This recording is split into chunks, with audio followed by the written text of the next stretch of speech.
तो दोस्तों पिछले कुछ समय से लगातार देखा जा रहा है कि भारत ब्राजील के बीच में जो डिफेंस पार्टनरशिप है वो एक अलग लेवल पर जाते हुए दिखाई दे रही है। जहां पर शुरुआत केवल ब्रह्मोस एनजी से हुई थी, यानी ब्रह्मोस एनजी को लेकर इनकी तरफ से इंटरेस्ट दिखाया गया। उसके बाद नेवल एंटीशिप मिसाइलों को लेकर भी ब्राजील की नौसेना द्वारा इंटरेस्ट दिखाया गया, जो कि अगेंस्ट ब्रह्मोस मिसाइल ही थी। लेकिन इसके बाद ये सिलसिला जब शुरू होता है तो आगे जाकर ये अस्त्र मिसाइल, रुद्रम मिसाइल, इसके बाद आकाशीय डिफेंस सिस्टम्स, इसके अलावा अब सबमरीन और इवन न्यूक्लियर सबमरीन तक ये रिलेशनशिप पहुंचने जा रहा है। जी हाँ, और ये सारी की सारी बातें मैं हवा में नहीं कह रहा हूँ। एक्चुअली ब्राजील द्वारा भारत से इन सारी चीजों को लेकर डिमांड्स की जा रही है। तो चलिए आगे जानते हैं क्या खबर निकल कर आई है। बड़ी इंपॉर्टेंट खबर है। आप बस वीडियो को पूरा देखते हुए अपने खुद के इस चैनल को सब्सक्राइब जरूर कर दीजिएगा। तो दोस्तों देखिए, भारत द्वारा अब फ्रांस से स्कॉर्पियन क्लास सबमरीन में अपना हिस्सा मांगना शुरू कर दिया गया है।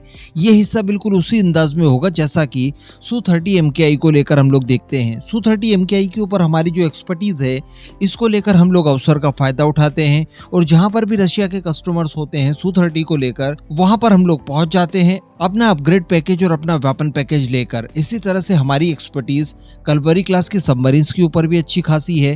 तो अब एशिया में एटलीस्ट जहां पर भी सबमरीन को लेकर डील होती है, स्कॉर्पियन क्लास सबमरीन को लेकर, तो भारत पहुंच जाता है और कहता है कि सप्लाई चेन को आप भारत से शुरू कीजिए। जैसा कि रिसेंटली हम लोगों ने देखा कि फ्रांस और इंडोनेशिया के बीच में 2 कलवरी क्लास की सबमरीन को लेकर डील हुई थी $2 बिलियन की, जिनकी लोकल मैन्युफैक्चरिंग इंडोनेशिया में ही होगी।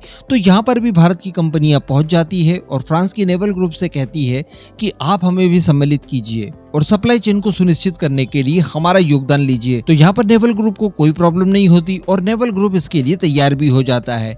लेकिन ये सिलसिला केवल इंडोनेशिया तक ही नहीं, बल्कि ये ब्राजील भी तो जा सकता है, क्योंकि ब्राजील द्वारा भी इस तरह के सबमरीन्स का इस्तेमाल किया जाता है।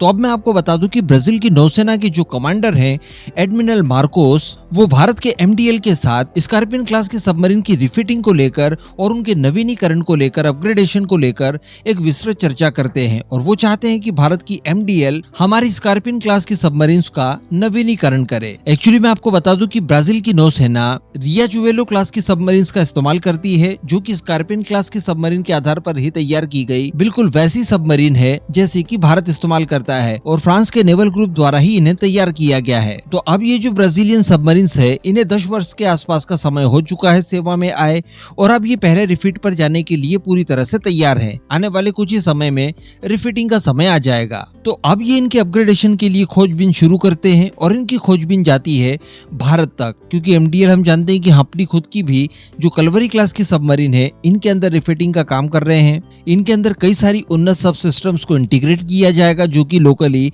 भारत के अंदर ही मैन्युफैक्चरिंग और डेवलप की गई है। तो ये सारी चीजें ब्राजील भी चाहता है अपने सबमरीन्स के लिए। इसके अलावा जो टेक्निकल डाटा और जो टेक्निकल एक्सपर्टीज ब्राजील के पास है इन सबमरीन को लेकर, वो MDL के साथ शेयर करना चाहता है और दोनों देशों के साझा प्रयास से इन सबमरीन्स को जितना हो सके उतना अपग्रेड किया जाए, इसके लिए ब्राजील इच्छुक है। तो इसी बीच बताया ये जा रहा है कि MDL की भी मंशा ये है कि क्यों ना DRDO के द्वारा जो AIP सिस्टम तैयार किया गया है वो ब्राजील को पेश किया जाए।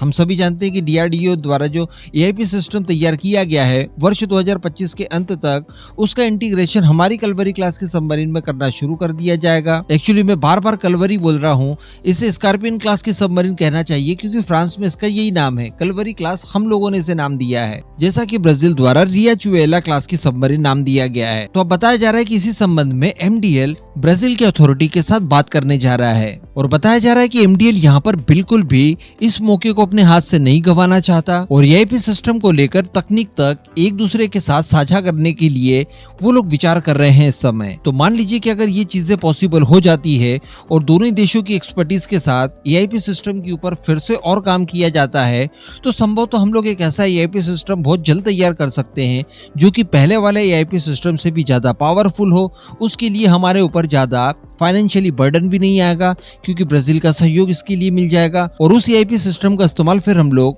हमारे अगले प्रोजेक्ट यानी प्रोजेक्ट 76 में कर पाएंगे। तो ये भी एक बहुत ही अच्छा अवसर होगा DRDO के AIP सिस्टम के लिए कोई बाहरी कस्टमर इस तरह से ढूंढ लेना और उसके साथ साझा रूप से इनको लेकर काम करना। अब तीसरी खबर की बात कर ली जाए तो ये भी ब्राजील और भारत के सबमरीन परियोजना से जुड़ी हुई है, क्योंकि बताया ये जा रहा है कि at the same time Brazil के नेवल ऑफिशियल्स ये चाहते हैं कि न्यूक्लियर सबमरीन्स के डेवलपमेंट को लेकर लेकर भी भारत और ब्राजील के बीच में सहयोग हो, जिसके ऊपर भी सेम स्तर पर काम किया जाए, यानी ईच अदर टेक्नोलॉजीज का भी ट्रांसफर किया जाए, एक दूसरे के साथ सभी तरह की चीजें साझा की जाए, जिससे कि दोनों देश इस क्षेत्र में परिपक्व हो पाए। इसको लेकर ब्राजील की नौसेना के जो एडमिरल हैं, इनकी तरफ से ये बताया गया है कि देखिए, ब्राजील इस क्षेत्र में काफी ज्यादा मददगार साबित हो सकता है भारत के लिए, क्योंकि उनके पास यूरेनियम के लिए महत्वपूर्ण भंडार भी हैं। इसके साथ साथ यूरेनियम को इनरिच करने के लिए उनके पास टेक्नोलॉजी भी मौजूद है। और साथ ही बात की जाए न्यूक्लियर रिएक्टर्स की, तो छोटे साइज के न्यूक्लियर रिएक्टर के डेवलपमेंट का काम उनका पूरा भी होने जा रहा है। तो अल्टीमेटली उनका ये कहना है कि हम इस क्षेत्र में काफी ज्यादा उन्नति ऑलरेडी कर चुके हैं। तो इस स्थिति को देखते हुए हम लोग इस बात की उम्मीद कर रहे हैं कि भारत इस क्षेत्र में भी हमारे साथ सहयोग करे, कोऑपरेट करे। तो अगेन यहाँ पर मैं आपको बता दूं कि दोनों देशों के पास जो भी ज्ञान है इस क्षेत्र में, वो एक दूसरे के साथ साझा करे। इसके अलावा दोनों का अनुभव और दोनों का जो अनुसंधान अभी तक का रहा है, यानी रिसर्च एंड डेवलपमेंट जितनी भी रही है दोनों देशों की, वो एक दूसरे के साथ साझा करे, ताकि जो देश जहाँ पर कमजोर हो उसे थोड़ी बहुत मदद मिल जाए। तो दोनों ही देश इस मामले में परिपूर्णता को प्राप्त कर लें और दोनों देशों की नौसेनाओं की जो न्यूक्लियर सबमरीन की रिक्वायरमेंट है उसे यहाँ से फुलफिल किया जाए। और इसके अलावा सबमरीन्स के लिए न्यूक्लियर प्रोपल्शन टेक्नोलॉजी को संयुक्त रूप से तैयार किया जाए। तो ये बात तो रही ब्राजील की, जो ऑफर उनकी तरफ से दिए गए हैं और जो बातें बताई गई है। अब अगर भारत के पॉइंट ऑफ व्यू से इस ऑफर को देखा जाए, तो देखिए बताया ये जा रहा है कि ये गोल्डन अपॉर्चुनिटी हो सकती है हमारे लिए। जी हाँ, क्योंकि भारत को लेकर मैंने आपको 2-3 दिनों पहले ही बताया था कि आने वाले 10 सालों में $31 बिलियन हम लोग इन्वेस्ट करने जा रहे हैं सबमरीन्स के निर्माण को लेकर, यानी भारी भरकम पैसा हम लोग खर्च करेंगे। तो यहाँ से जो न्यूक्लियर टेक्नोलॉजी है वो हमें ब्राजील से प्राप्त हो सकती है, जिसका फायदा हम लोग हमारे प्रोग्राम में उठा सकते हैं। इसके विपरीत अगर ब्राजील की बात की जाए, तो सबमरीन्स की जो डिजाइनिंग वगैरह है और इसके अलावा जो सबमरीन की मैन्युफैक्चरिंग वगैरह है, जो उसके निर्माण कार्य है, उसका अनुभव वो भारत से प्राप्त कर सकता है। तो एक गोल्डन अपॉर्चुनिटी ये डील दोनों ही देशों को देती है, क्योंकि वैसे भी मैं आपको बता दूं कि ब्राजील द्वारा जो न्यूक्लियर सबमरीन का प्रोग्राम चलाया जा रहा है, उसका इस साल स्टील कट भी शुरू हो जाएगा और वर्ष 2029 तक उसे लॉन्च करने की परियोजना इन लोगों ने तैयार करके रखी है, जो कि ब्राजील की पहली सबमरीन होगी। इसे नाम दिया गया है अल्वोरा अल्बर्टो। इसके डिस्प्लेसमेंट वेट की बात की जाए तो 6000 टन के आसपास का रखेगी ये, जो कि पूरी तरह से स्कॉर्पियन क्लास की सबमरीन के आधार पर ही इन्होंने तैयार की है, क्योंकि अन्य किसी तरह का डिजाइन ये लोग तैयार नहीं कर सकते, सक्षम नहीं थे। इस वजह से फ्रांसीसी स्कॉर्पियन क्लास की सबमरीन को ही स्टैंडर्ड मानकर इन्होंने उसका डिजाइनिंग वगैरह तैयार किया है। 48 PWR का इसमें रिएक्टर होगा, जबकि भारत की बात की जाए तो भारत ऑलरेडी 83 मेगावाट PWR वाले रिएक्टर्स तैयार कर चुका है अपनी न्यूक्लियर सबमरीन्स के लिए। तो टेक्नोलॉजी साथ ही वित्त पोषण दोनों ही तरह की चीजों को लेकर हमारा काम भी पूरा हो सकता है इन सब के चलते। बाकी इस पूरे मुद्दे पर आपका क्या मानना है? क्या आपके हिसाब से ब्राजील के साथ इस तरह की डील करनी चाहिए या फिर नहीं? नीचे कमेंट करके जरूर बताइएगा।